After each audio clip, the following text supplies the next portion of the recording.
Muy buenas tardes, tengan todos nuestros miradores, oidores, bebedores, masticadores y regurgitadores de la palabra que se comparte regularmente mediante nuestro canal de YouTube, La Comuna de la Palabra.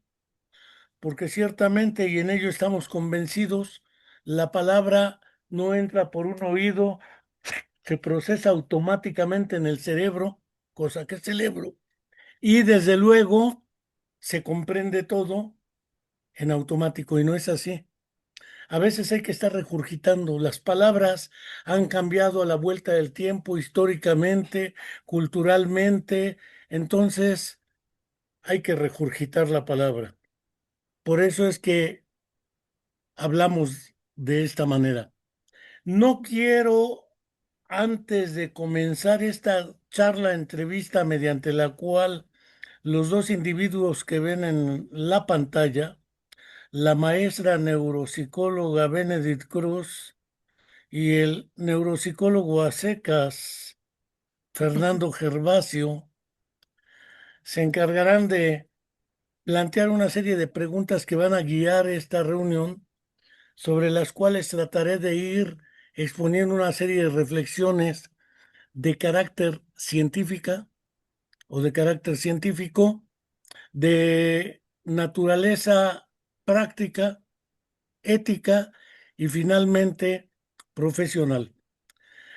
No quiero dar comienzo a nuestro programa sin dejar de señalar el hecho que desde hace años lo venimos planteando. Se ha cumplido una semana más, un mes más, y la promesa histórica que se nos hizo de entregarnos la verdad histórica sobre la desaparición forzada de los 43 jóvenes de la Escuela Normal Rural Raúl Isidro Burgos de Ayotzinapa en Tixla de Guerrero, sigue pendiendo como una deuda histórica, porque el entonces candidato a la presidencia de la República, Andrés Manuel López Obrador, posteriormente presidente de la República, y la ahora presidenta Claudia Sheinbaum Pardo se comprometieron a entregarnos la verdad histórica. La única verdad que nos entregó en su momento el subsecretario Encinas fue que la mentira histórica inventada por Jesús Murillo Caram, alias El Cansado, ya me cansé, dijo en una entrevista, el cansado se cansó e inventaron una mentira histórica, que es la que presentaron como la verdad histórica. Lo único que dijo el subsecretario Encinas es que esa supuesta verdad histórica era una mentira histórica. Pero ni la verdad histórica, ni la verdad, ni la justicia transicional, ni nada aún tenemos claro hasta ahora. No quiero tampoco dejar de enviar un fraterno saludo a nuestra querida amiga Angélica Rodríguez Monroy, mamá de Viridiana Anaid, estudiante de nuestra Facultad de Psicología, desaparecida en contra de su voluntad, desde luego, hace más de 10 años también, y con ella le seguimos expresando al Estado y al gobierno que si viva la llevaron, viva la queremos. Y desde luego dejar en claro que seguimos esperando la verdad acerca de esos hechos. Y como la violencia se recrudece cotidianamente, pues aquí le paro. Eh, Vamos a comenzar hacia la brava. Quiero creer que la maestra Benedict Cruz va a empezar con las preguntas y yo trataré de responder. Va a ir interviniendo el buen Fernando Gervasio y ya iremos precisando algunas cuestiones. Demos pues Perfecto. comienzo a esta charla. Les agradezco a nuestros colegas que se encuentran en la ciudad de Mérida, bomba, Yucatán y adelante. Muchísimas gracias, gracias por acceder a esta gran entrevista. La verdad es que surge desde una parte como, no preocupación, sino como estas ganas por compartir de manera tanto anecdótica como científica el camino en la neuropsicología y comenzando justamente hace por ahí del 2014, yo me acuerdo que cuando me encontraba en la elección de carrera y decido estudiar psicología, llega a mi mente y llega a mi conocimiento lo que era la neuropsicología en aquel entonces, hace 11 años. Y la neuropsicología en aquel entonces era parte como de esta fusión entre las neurociencias, la neurología y la neuropsicología. Ya hablamos en nuestro podcast anterior, ¿no? Un poco sobre eso, pero justamente queremos abordar en esta entrevista el qué está ocurriendo actualmente en la neuropsicología y cómo lo podemos abordar para estas futuras generaciones, personas que están cursando su licenciatura, que quieren estudiar una maestría, cómo formarse y cómo aproximarse un poco a esta disciplina. Y por ahí vamos a ahondar un poquito en este tema. Entonces, la primera pregunta podría decirnos, ¿cuáles son los orígenes de la neuropsicología como disciplina del conocimiento científico en el mundo, en América Latina y particularmente en México? Quiero comenzar precisando algunas cuestiones que me parecen fundamentales. Ujú, La neuropsicología aparece formalmente con ese nombre, pero invertido, entre 1923 y 24 en la ex Unión Soviética. En el año de 1923 se realizó el primer Congreso Panruso de Psiconeurología en Moscú, del 1 al 10 de enero del 1923. En esa época, la Academia de Ciencias Psicológicas era presidida por un personaje de nombre Gregory Ivanovich Chelpanov. ujú, Se realiza en 1923 el primer Congreso Panruso de Psiconeurología de toda la URSS, ya para ese entonces, y quien apoya directamente este trabajo es Konstantin Konstantinovich Kornilov, alias Kornilov, quien había invitado a un jovencísimo, más joven que ustedes dos, cuyo nombre era Alexander Romanovich Luria, quien hubo nacido en el año de 1902. Para 1923 tenía 21 años. A los 21 años él ya era el director general de investigación científica de toda la URSS. Es decir,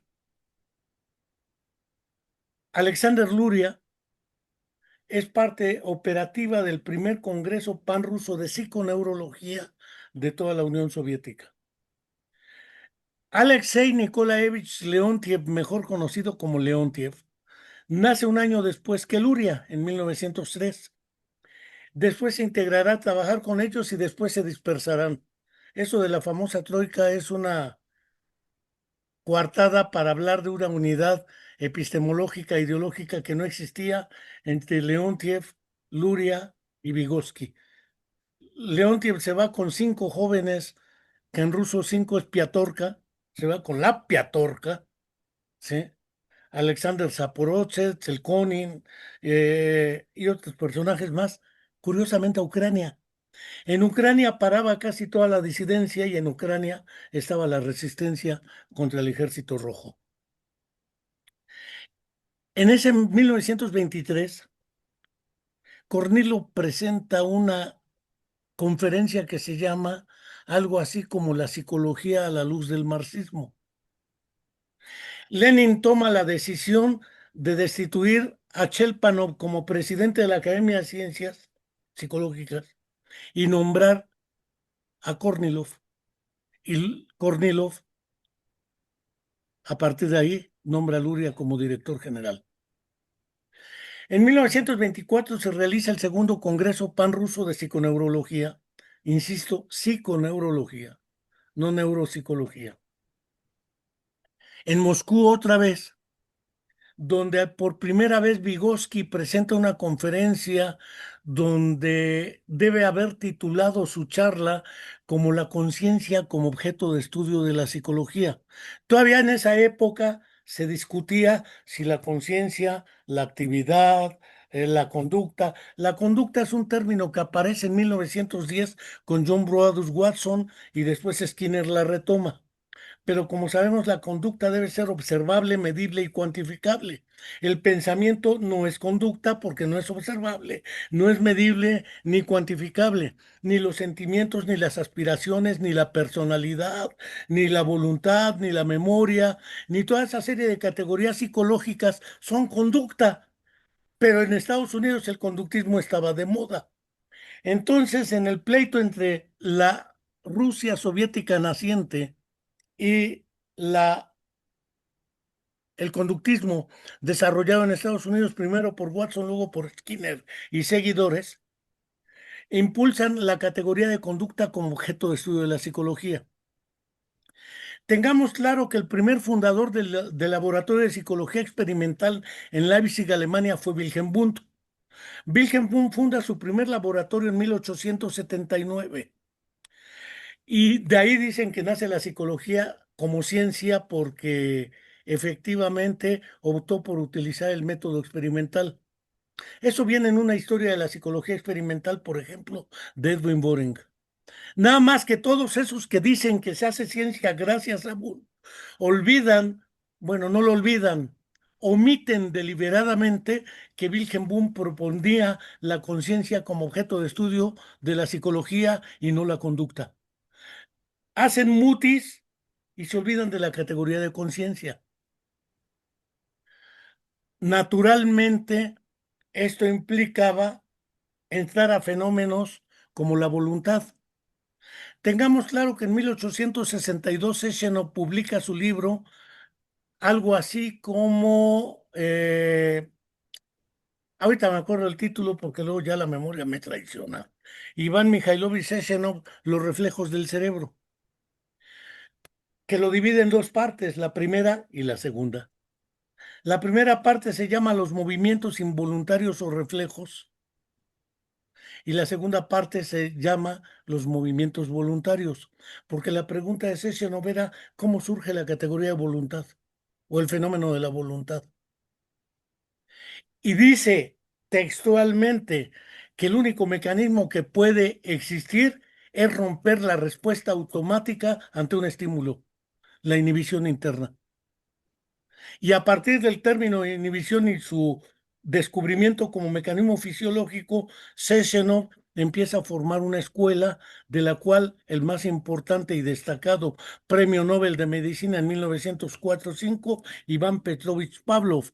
Todos los conductistas le dicen tramposamente a la obra de Pavlov condicionamiento clásico, porque lo clásico es lo viejo, mientras que lo estadounidense es lo operante, lo novedoso, y tramposamente omiten que Pablo le mandó una carta a Guthrie que se llama Respuesta de un fisiólogo a los psicólogos conductistas, donde les dice, ustedes hacen especulación, yo hago ciencia. Tengamos claro que ahí estamos entre 1900 y 1925, el primer cuarto del siglo XX. Todavía no estaban plenamente diferenciadas la psiquiatría, la neurología y la psicología. La primera escuela de psicología que existe formalmente es la rusa. Prácticamente la primera generación es a la que entra Luria. Debo decir esto por una razón, porque antes de que existieran como disciplinas plenamente diferenciadas la psicología, la neurología y la psiquiatría, y subrayo como disciplinas, no como ciencias. Eso de que la ciencia dice es un fetiche. ¿Quién es la ciencia?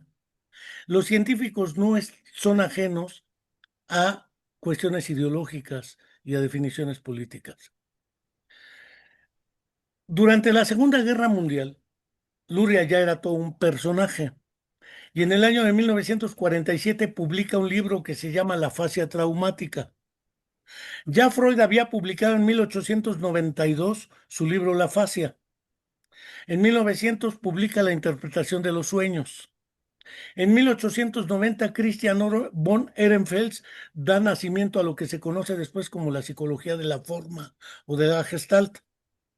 Después, en 1910, Kurt Kafka, Max Horkheimer, Wolfgang Keller, Koehler, algunos le dicen, dan impulso a lo que es la psicología de la Gestalt. En 1910 están haciendo el conductismo. En 1900 aparece la interpretación de los sueños de Sigmund Freud. Entonces, seamos claros que para el primer cuarto del siglo, al decir de Vygotsky en 1927, la psicología está atravesando por una crisis estructural de identidad, porque sí sabe que no es. La psicología no es neurología, no es psiquiatría, no es fisiología, pero ¿qué sí es? Eso es lo que no sabemos.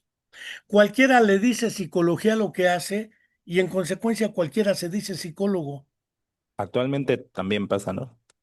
Y entonces, si en 1947 aparece el término neuropsicología en el libro de Luria de la fascia traumática, y en 1949 Donald O. Heff publica su libro The Behavior, algo así que Organization, la organización de la conducta, también habla de la neuropsicología. Y en 1949 y después, entre el psiquiatra Julián de Ajuriaguerra y el neurólogo Henri Cahen, publican su libro Le Cortex Cerebral, donde hablan de la neuropsicología también. Es decir, la neuropsicología nace antes que aparezca el puerco concepto de neurociencias. Entonces, decir que la neuropsicología es una rama de las neurociencias es orinarse fuera de la basinica, porque todavía no existían las neurociencias, pero ya existía la neuropsicología. Arthur L. Benton publica, por ejemplo, hacia los 60 una introducción a la neuropsicología, entre los 60 y los 70 en América Latina, particularmente en 1956, Alberto Merani publica un libro que se llama Neuropsicología y Pediatría, para que no nos vengan diciendo, es que la neuropsicología infantil nació, na madres. En 1956, Alberto Leónidas Merani Colombo publica el libro en ediciones siglo XX en Buenos Aires, Argentina, Neuropsicología y Pediatría. Y después publica al año siguiente otro libro, Neuropsicología Infantil. Mientras en Uruguay, Carlos Mendilajarzu funda el primer laboratorio de neuropsicología y él invita a Julián de Ajuriaguerra a Uruguay, a Montevideo, y él crea los primeros libros sobre temas de neuropsicología. Carlos Mendilajarzu, lo mismo que Alberto Merani y Juan Enrique Ascuaga en Argentina, durante los 70 trabaja todo lo que es el aprendizaje, dificultades de aprendizaje y publica una cantidad enorme de libros. Es decir, antes de que existan las supuestas neurociencias, ya se ejercía la neuropsicología. La neuropsicología, lo mismo que la psicología, tiene sus orígenes en tres vertientes. La psicología tiene como primer vertiente a la neurología, obviamente, a la psiquiatría y a la fisiología.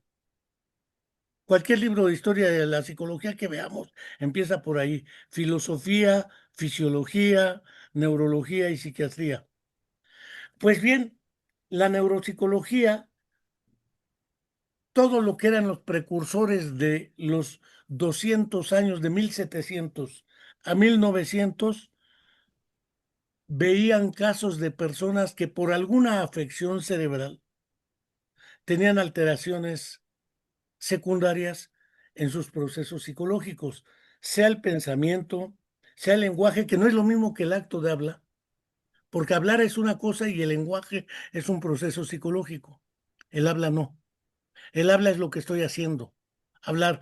Pero si yo fuese sordo de nacimiento, no hablaría fonéticamente, entonces les diría, ¿cómo están? les hablaría con otro sistema lingüístico que es una lengua de señas. Ahí lo dejo de momento eso. Ok, Cuando este proceso se da, la neuropsicología se va desarrollando como una rama de la psicología, no de la neurología.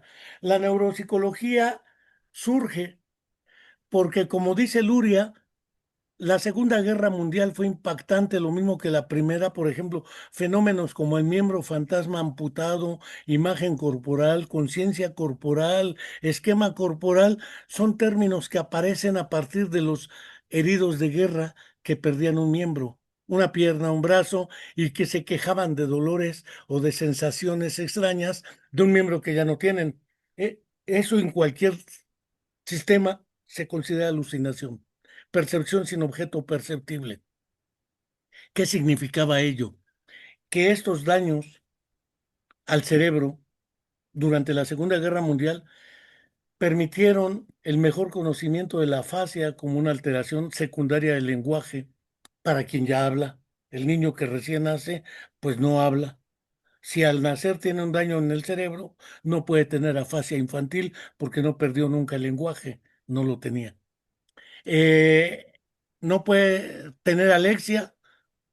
Ahora pomposamente hablan de dislexia, cualquiera, pero nadie habla de que un maestro tenga problemas de enseñanza, pero sí de que el niño tiene problemas de aprendizaje.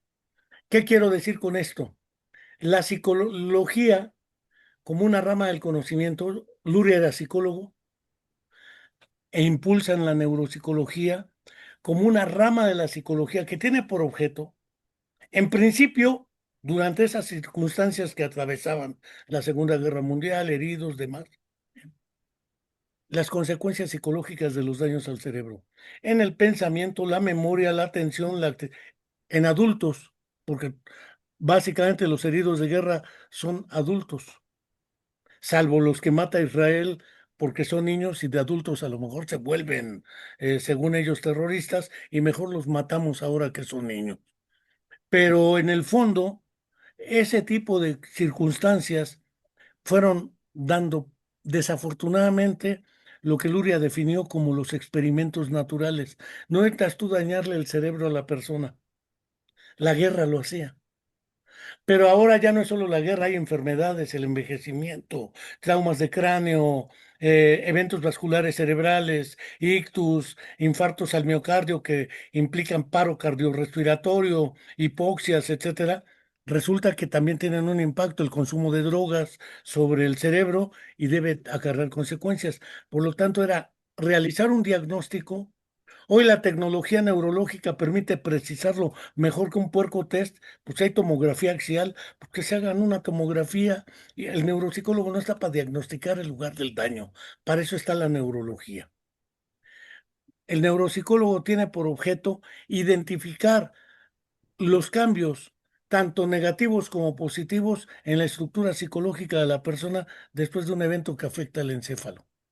Diseñar estrategias de intervención y rehabilitación adaptadas al contexto, a la persona y a su comunidad, para que puedan recuperar hasta donde ello sea posible una autonomía funcional, una independencia y una recuperación de funciones, dijera Bluma Wolfowna Zeigarnik, que tuvieron la disolución de procesos psicológicos superiores.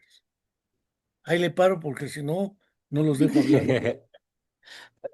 me, me parece importante antes de ir con la segunda pregunta, mencionar que sí, es muy importante como neuropsicólogos, como psicólogos, conocer antes que nada la disciplina de la cual o en la cual o sobre la cual te estás formando, ¿no? En el sentido de conocer la historia, conocer los antecedentes, conocer el nacimiento, de dónde provienen, pues todos los conocimientos y sobre todo el objeto de estudio per se, como usted lo menciona, ¿no?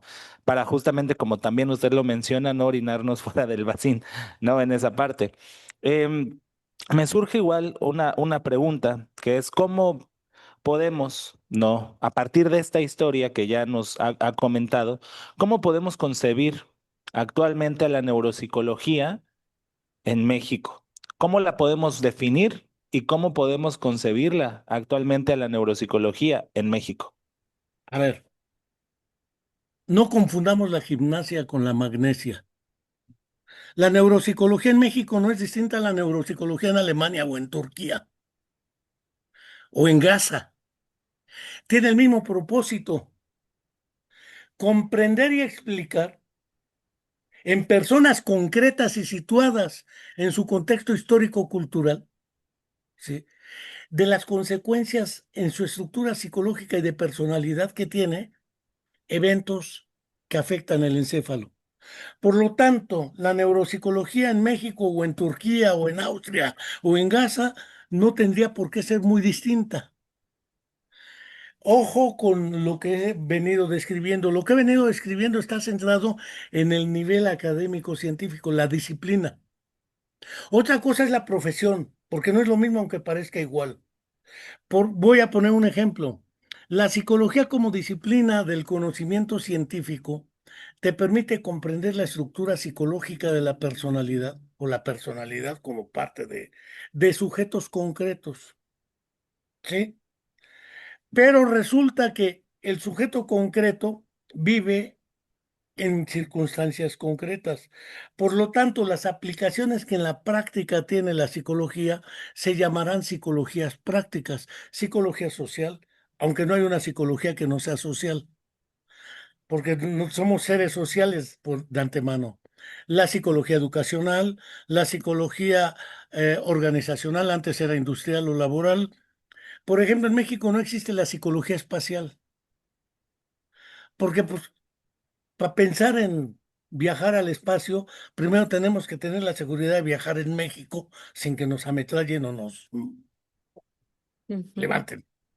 Eh, quiero decir que indudablemente no hay psicología del espacio aquí, porque no tenemos un sistema espacial. ¿Hay psicología militar? Sí la hay, seguramente. Eso está en las estructuras militares, naturalmente. Psicología del ajedrez.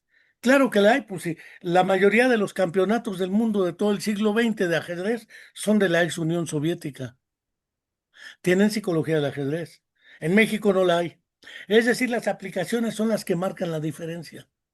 Entonces no es lo mismo ser psicólogo como hablar de la psicología como disciplina que hablar de la psicología como práctica profesional.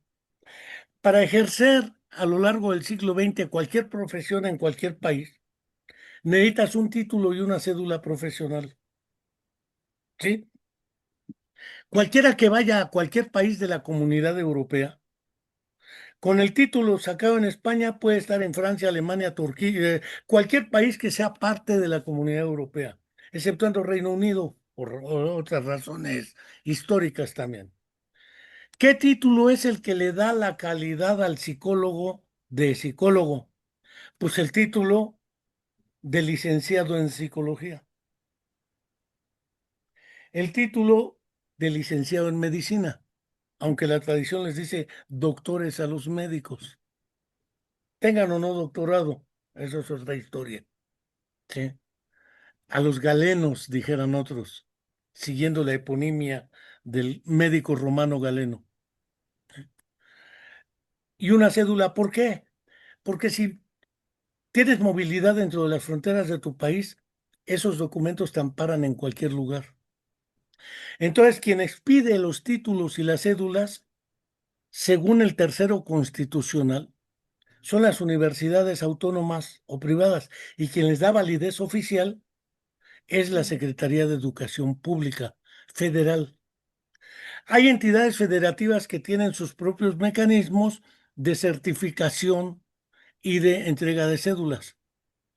Si en Yucatán, por ejemplo, alguien tiene el título de maestro de neuropsicología expedido por la Secretaría de Educación de Yucatán, ese nada tiene valor en Yucatán, fuera de Yucatán no, porque no tienen la competencia federal para que la persona sea admitida en cualquier otro estado con ese título.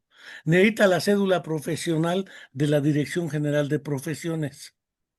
Esa cédula profesional la expide la Dirección General de Profesiones de la Secretaría de Educación Pública.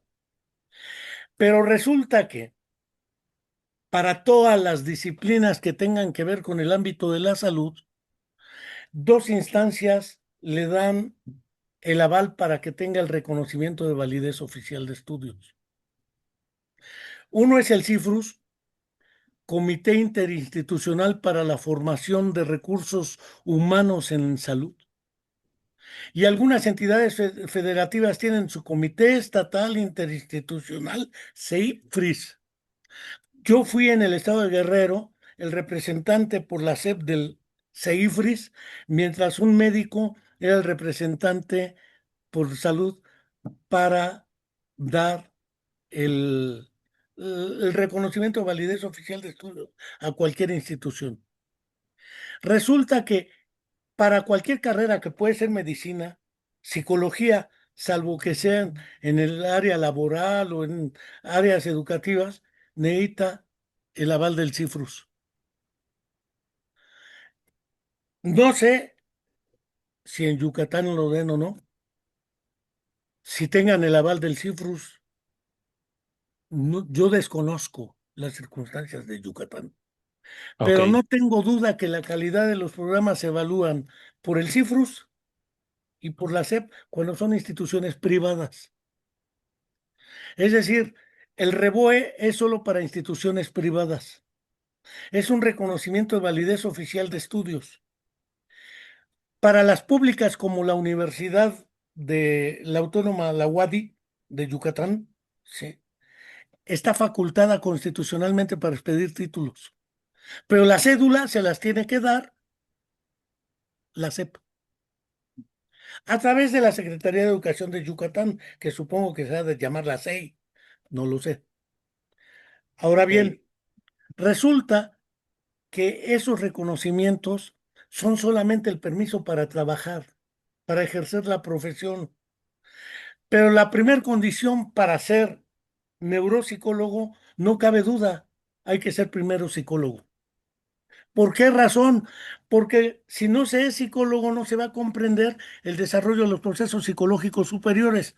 Pensamiento, lenguaje, imaginación, memoria, etcétera, porque no es lo mismo ese tipo de procesos en un niño de 2 años, en uno de 5 años, en uno de 10 años, en uno de 20, en uno de 30, ni en diferentes etapas de un daño cerebral. Segundo, Yucatán es un estado bilingüe, por lo menos. Hablan maya, sus variantes mayenses que tengan y castellano. Esto implica que se deben realizar ajustes necesarios y adaptaciones, tanto al diagnóstico como la evaluación para usuarios del maya como lengua. Porque de otra manera, resulta que aplicamos instrumentos realizados culturalmente para Estados Unidos, se traducen acá, pero de todas maneras el pensamiento implica lenguaje. Entender todo eso implica estudiar una carrera que es psicología.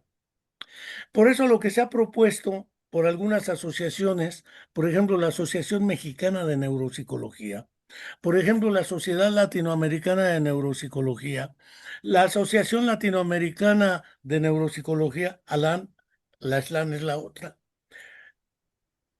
homogeneizar los criterios de modo tal que en un país no haya diferentes programas donde cada quien da lo que se le da la gana y a eso le llaman neuropsicología. Tiene Ujú. que ser en nivel de maestría. Y la práctica clínica debe ser supervisada en una institución de salud, si no el CIFRUS no les da el reconocimiento. Y por lo menos se piden 2 años de práctica supervisada. Algunos optan por hacer una psicología clínica y después hacer el doctorado con una orientación en neuropsicología. Por lo menos en la UDG, Guadalajara, en la Autónoma de Nuevo León, en la Universidad Nacional Autónoma de México, entre otras más, los títulos son de licenciado en psicología, maestro en psicología, no en neuropsicología, Y lo que le permite ejercer la profesión es ese título y cédula de maestría. Pero eso es un problema administrativo. ¿Qué se necesita entonces? Ser muy ducho en psicología. Ya Freud en 1896 planteó una necesidad crucial. Hay que armar cursos de psicología para neurólogos. Pero resulta que ahora las escuelas invierten las cosas y dan cursos de neurología para psicólogos. Para ser neurólogo es una especialidad de la rama de la medicina. Para ser neurólogo primero hay que ser médico. Para ser neuropsiquiatra primero hay que ser médico. ¿Sí me explico? Es decir, para ser neuropsicólogo primero hay que ser psicólogo. Muy bien. Punto. Muy bien. Y ahora justo un poquito haciendo énfasis en este tema y para la gente que nos escucha, que justo algunos de los interesados pues son estudiantes de psicología, que les interesa la neuropsicología y el estudio de la neuropsicología por lo que conocen, lo que han visto, y también en este énfasis por dar a conocer a la disciplina. ¿Cuál sería entonces, o qué es lo que requiere teórica y metodológicamente hablando, formarse como neuropsicólogo actualmente? Insistiré en psicología de los procesos psicológicos superiores. Psicología genética y psicología del desarrollo. Cuando hablo de psicología genética hablo particularmente de la obra de Piaget y Vallon, más de Henri Vallon. Piaget era epistemólogo genético, él mismo así se definió, y de origen era biólogo, no era psicólogo. Henri Vallon era médico y maestro en la escuela normal. Vygotsky era psicólogo, en la vía de los hechos no tenía título de psicólogo, era abogado. Es decir, él no necesitó ni un título ni una cédula profesional de psicólogo para aportar a la psicología y ser uno de los personajes más importantes de todo el siglo XX en el campo de la psicología. No tengo duda, lo primero que hay que conocer es psicología genética, psicología evolutiva y del desarrollo, psicología de la personalidad, evolución y desarrollo de procesos psicológicos superiores. Eso es fundamental. Lo segundo, nociones básicas de fisiología y anatomía funcional del cerebro. Darse una idea. Metodológicamente, cómo realizar procesos de investigación. ¿Por qué? En realidad el diagnóstico, sí, perdón, fue un vaso de agua. Este, inicialmente la actitud de un clínico en el ámbito que sea es, tiene una persona frente a sí, no un objeto de conocimiento, no un sujeto experimental, tiene una persona concreta ante sí. La primera pregunta obvia es, ¿por qué carajos está usted aquí? ¿Qué lo trae a buscarme? ¿Qué busca? ¿Qué espera de mí? Porque ello me permite entonces hacerme las primeras preguntas. ¿Quién lo trajo? ¿Quién le sugirió que venga? Porque, por ejemplo, en el caso de los niños, generalmente los llevan las mamás o papás. Para el caso es lo mismo.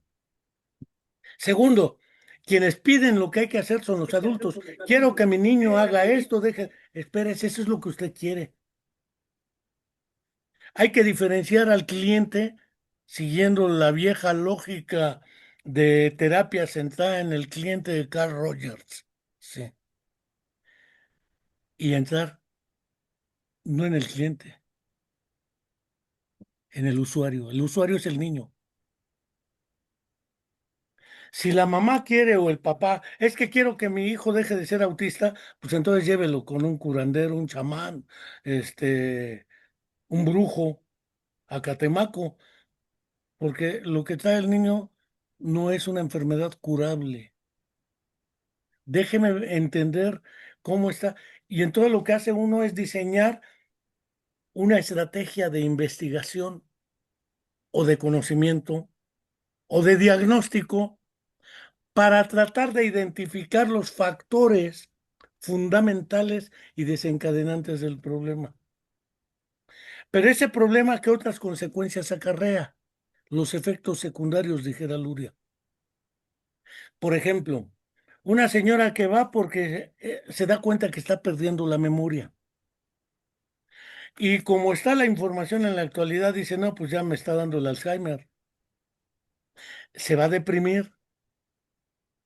Luego entonces, para evitar la carnicería de la intervención, que vaya con el psiquiatra para que le trate la depresión. Pues si la depresión es secundaria al estado del proceso del deterioro cognitivo, pues vamos a tratar de orientarla antes de mandarla al psiquiatra. No porque el psiquiatra sea innecesario, sino porque el fármaco se dará cuando sea pertinente, durante el tiempo pertinente para el propósito específico, como apoyo y un trabajo entre dos profesionales del campo de la salud.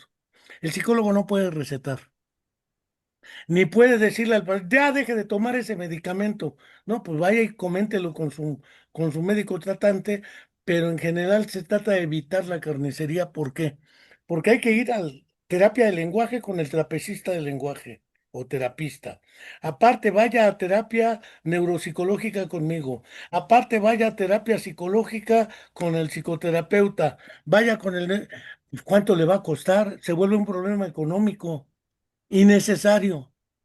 Por eso es que hay que tener clara esa disposición para la investigación y para el trabajo interdisciplinario. Claro, claro, claro. Ahora, Doc, lo tengo aquí anotado porque esta pregunta era una de las más importantes que queríamos pues hacerle, no literalmente, pues es muy importante para nosotros. Digamos, en nuestro país, ¿cuáles son los criterios administrativos y legales que sustentan la formación profesional dentro del ámbito de la neuropsicología como práctica profesional? Primero, quiero darle un saludo y el agradecimiento a Mariana Correa, quien puso tres caritas de guau. Y como yo soy un poco prosopagnósico, me cuestan trabajo esas figuritas. Pero A ver, otra vez le hago la pregunta para no, subir no, no, clip no, no me la a hagas otra Facebook. vez. Este, primero, quien quiera estudiar un posgrado, tiene que hacerlo mediante un posgrado. Segundo, investigue si el posgrado en cuestión tiene reconocimiento de validez oficial de estudios y si tiene horas supervisadas.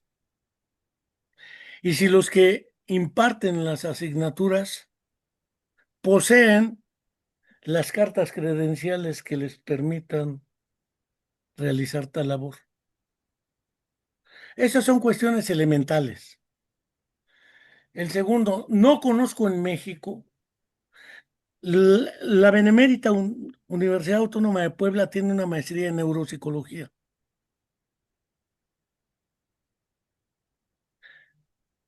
Otras universidades tienen maestrías y doctorados con una línea de trabajo de investigación en neuropsicología. Unos optan por irse a la investigación, otros optan por irse a la práctica clínica.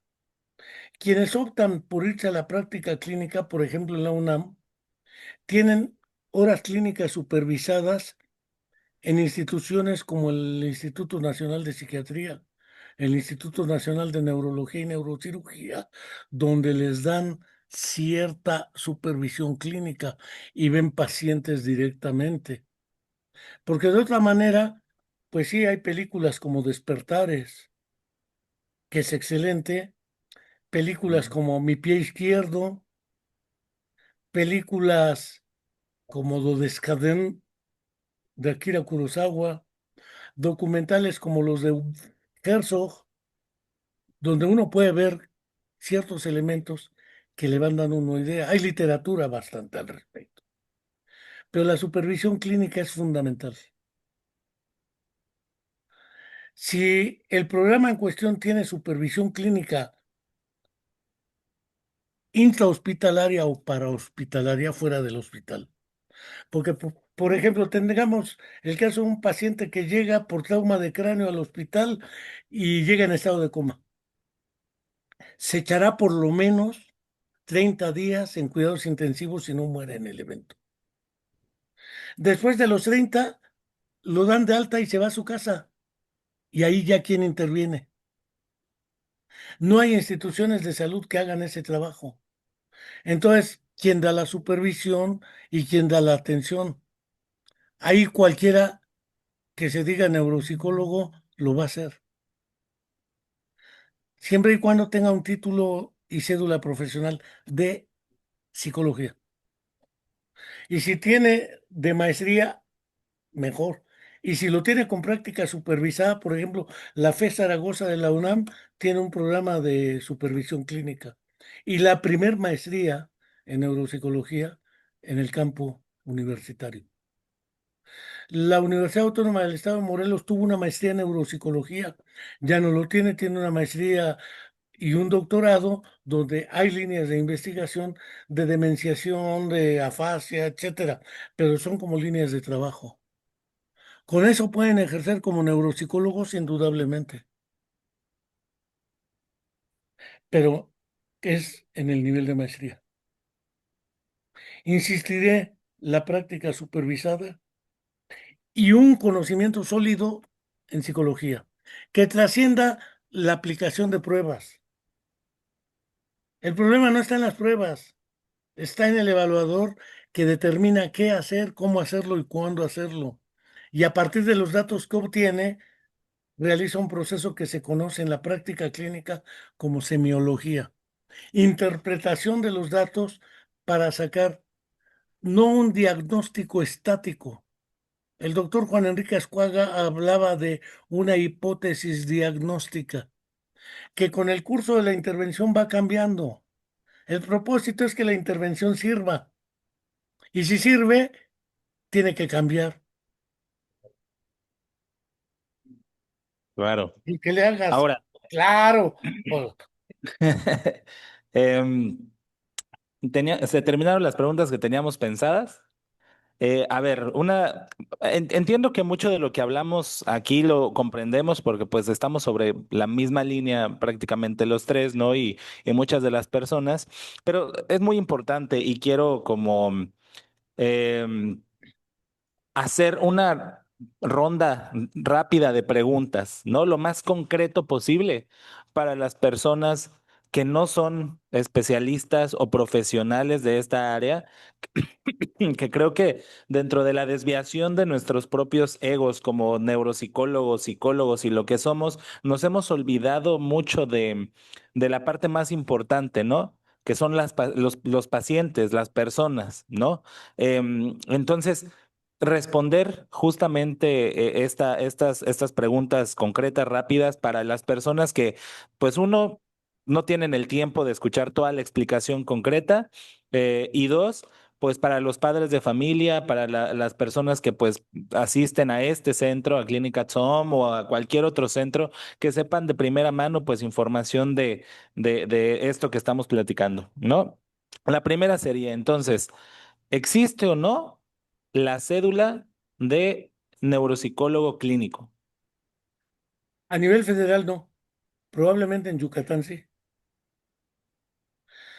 Sí, ¿Eso qué quiere porque decir? si alguien dice, yo tengo mi cédula que me dio mi escuela de la maestría que hice, tiene su cédula y es legal en Yucatán.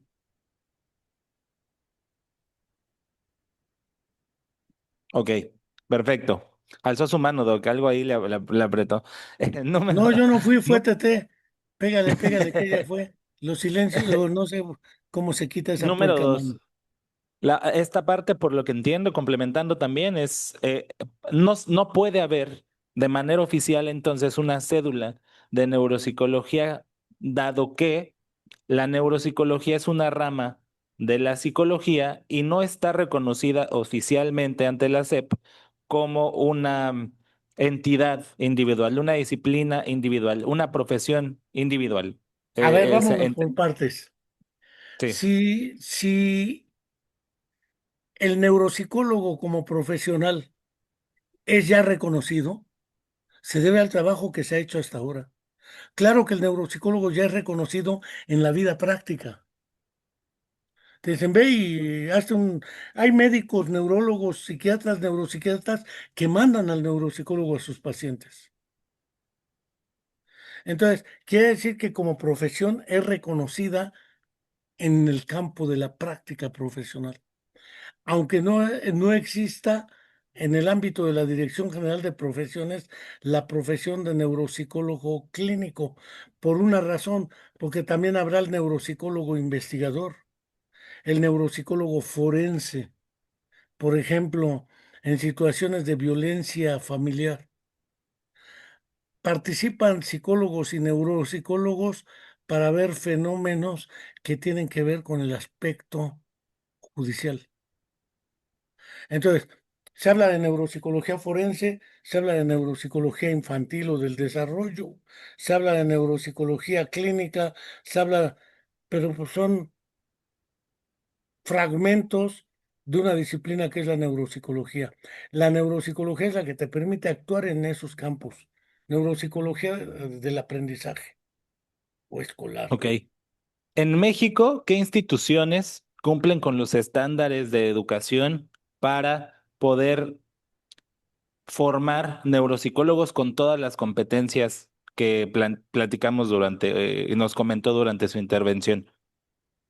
Mira, no tengo duda que la Benemérita Universidad Autónoma de Puebla está en la en la Dirección General de Profesiones, su maestría.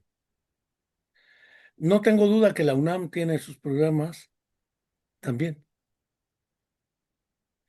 La UDG o de Guadalajara, la Autónoma de Nuevo León. Tengo la impresión de que la de Baja California, la UABC. No conozco otras más, lo cual no quiere decir que no posean la calidad. Yo no me atrevo a descalificar sin el conocimiento, ni mi función es calificar o descalificar. Las que he enunciado son reconocidas históricamente.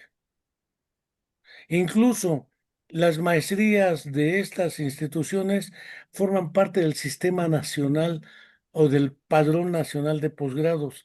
¿Qué significa ello? Que quien estudia uno de esos posgrados, el gobierno le da una beca para que estudie la maestría o el doctorado, porque se considera, según la SEP, que ese programa educativo tiene buen nivel. Si en Yucatán hay una institución que tiene una maestría en este campo, pues lo más práctico es averiguar si esa maestría está dentro del PNPC, que se conoce como Padrón Nacional de Posgrados de Calidad. Si no está, pues no está. Si sí está, pues sí está. Yo desconozco. Ok, muy bien.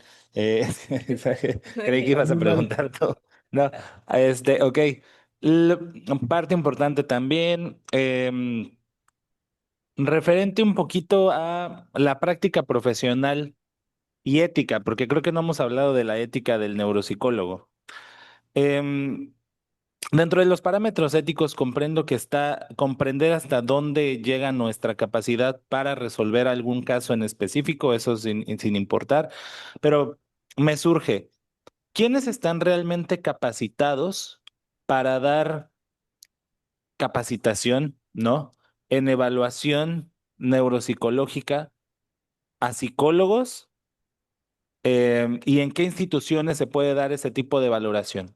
Me refiero a justamente estos casos. Voy a plantear la pregunta un poco más, mejor planteada, ¿no?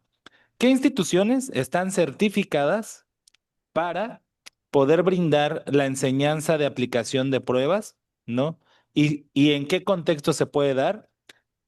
Y Mira, si no se... no le Sí, busques cinco pies al gato, tiene cuatro.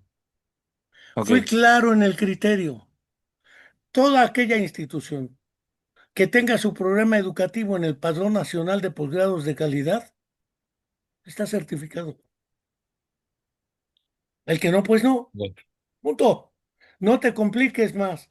Que si, porque la dimensión ética y sobre todo la moral no son sancionables jurídicamente. La dimensión ética son mecanismos de autorregulación del comportamiento, acordados colectivamente, con fines acordados entre quienes crearon dicho manual de ética. Por ejemplo, guardar la secrecía, una serie de cosas que vienen, ¿sí? Eh, Tengo la impresión de que el problema no es quién está calificado o no, porque además yo no soy quien para decir quién sí y quién no, tú menos. Digo, tú podrás tener diferencias con la gente, pero no puedes decir está o no calificada. Éticamente no eres la estructura, no eres una comisión estatal de ética para emitir un juicio de esa naturaleza, ni eres una institución educativa que certifica o regula ello. Entonces, ¿para qué te complicas la vida? Eso se llama usurpar funciones.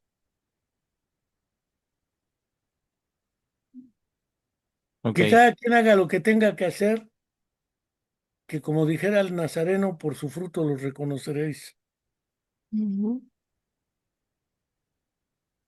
Ahora, un poquito cambiando de tema, ¿cómo podemos concebir o definir actualmente en nuestra época a la neuropsicología y cuál consideramos que pueden ser los retos a los cuales incluso después de un siglo, desde su primera descripción, que incluso se sigue estudiando, se sigue intentando comprender cuáles son los retos a los que todavía nos enfrentamos después de este tiempo transcurrido?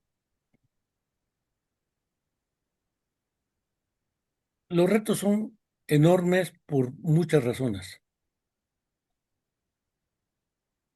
El primer problema es el de la autorregulación selectiva de la actividad. Ujú,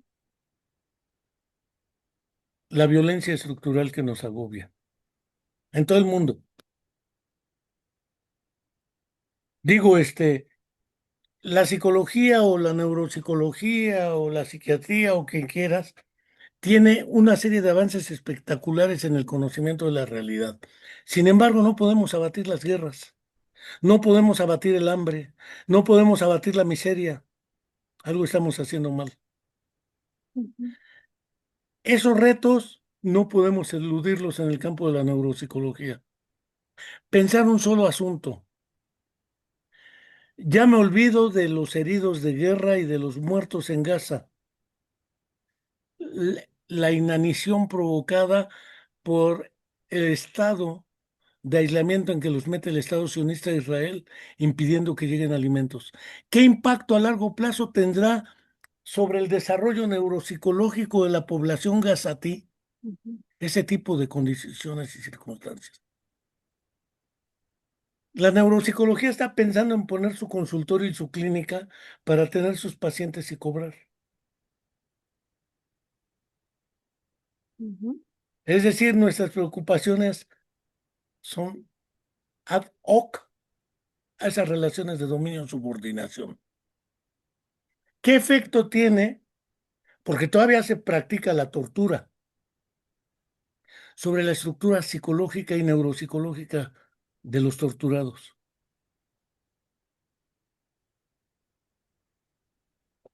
Tenemos ciertamente que los análisis demuestran que se ha incrementado la tasa de vida, es decir, ahora se viven más años, no importa cómo se vivan. ¿Qué impacto tiene en enfermedades crónico-degenerativas tales como la diabetes, la hipertensión arterial, procesos de deterioro cognitivo ya fuertes como son las demencias frontotemporales y la demenciación de Alzheimer? ¿Qué efectos tiene eso? Niños que sobreviven a problemas al nacimiento, ¿cómo sobreviven? Esos retos son importantes. ¿Por qué el fracaso escolar? Cada vez inventamos más términos neuropsicológicos para tratar. Es que el niño tiene TDAH. Es que el niño tiene problemas de conducta. Es que el niño tiene problemas de aprendizaje. Nunca me han llevado un maestro porque tiene problemas para enseñar. Ni me han llevado un maestro porque tiene problemas de personalidad. Entonces resulta que el único responsable del fracaso escolar es el niño. Claro, y como no hay sindicato de niños, no hay quien los defienda, pero sí hay sindicatos de maestros. Entonces el problema es gordo. El problema del aprendizaje, el problema del desarrollo, el problema de los problemas específicos siguen siendo un buen reto, ¿sí? Pero esos grandes problemas estructurales son los que nos tienen ajenos y las universidades tratan de formar personas que, pues bueno, lleven la dolce vita y vivan bien, tengan sus consultorios y olvídense, adiós mundo cruel, dijera una canción sesentera. Bueno, ¿listo? Bueno, creo que en conclusión nos seguimos enfrentando a los mismos retos. Creo que en esa parte coincidimos y creo que en realidad la situación ha sido la misma durante mucho tiempo, ¿no? Seguimos formándonos como profesionales, pero muy pocas veces exigimos también el abarcar o podemos abarcar tantas dificultades, obstáculos, llegar a, o justo lo que mencionaba hace rato, creo que es algo que ha sido una constante, el por qué no hay un neuropsicólogo en como en un hospital, en una clínica, en un Por ejemplo, dando las políticas seguimiento, ¿no? públicas. El Exactamente. problema Mm, es si el sistema de salud pública del país y de las diferentes entidades sí dan un certificado y una cédula de neuropsicólogo, pero ninguno, ¿quién tiene la plaza de neuropsicólogo? En mm, Yucatán no sé si exista la plaza. En mm, salud no creo que exista. mm, Y en educación tampoco. Entonces creamos un profesional para el cual no hay campo de trabajo. mm, Quien hizo el análisis de factibilidad de un programa educativo debió haber considerado eso. ¿Dónde va a trabajar su egresado? Pues su opción es su consultorio, mm. O como investigador. ¿sí? O dar clases de Perfecto. eso en algún lado. Ujú, exactamente. Y creo que eso es alguno de los retos a los que ya incluso como profesionales formados, todavía nos seguimos enfrentando a esa clase de cosas o Es situaciones. que nosotros como profesionales no lo vamos a poder resolver. Tampoco seamos soberbios. Eso lo tienen que hacer las políticas públicas de gobierno. Mientras no las haya, pues la gente se tiene que ir organizando como puede, que fue lo del un día después, por ejemplo. Si no hay una institución que atienda a las personas con déficit intelectual, estos se hacen adultos y ¿qué va a pasar? Pues la gente está buscando respuestas a sus dudas, pero en el sistema de salud estatal no hay nada que les dé opciones. En el de educación tampoco. Entonces, la factibilidad de un programa de posgrado en este ámbito implica analizar también ese campo laboral. ¿Cómo tenemos que ir abriéndolo? Que la gente reconozca. Pero si entre nosotros nos estamos pegando hasta con la cubeta, pues nunca vamos a alcanzar la unidad suficiente para ganar esos espacios en el ámbito de la salud o en el ámbito de la educación básica. Porque resulta que aquel que logre entrar, voy a decir, ese güey no lo merece, puta, pues estoy dedicado a golpear gente, pues mejor me dedico a ser golpeador. El problema no es a quién golpear, el problema es cómo logramos, ese es un reto importante, tener un colegio, una asociación de neuropsicólogos en su región, que empiece a ver este asunto, porque individualmente no se puede. Es una estructura social muy pesada. Pero si entre nosotros nos la pasamos pegándonos hasta con la cubeta, pues no vamos a llegar a ningún lado.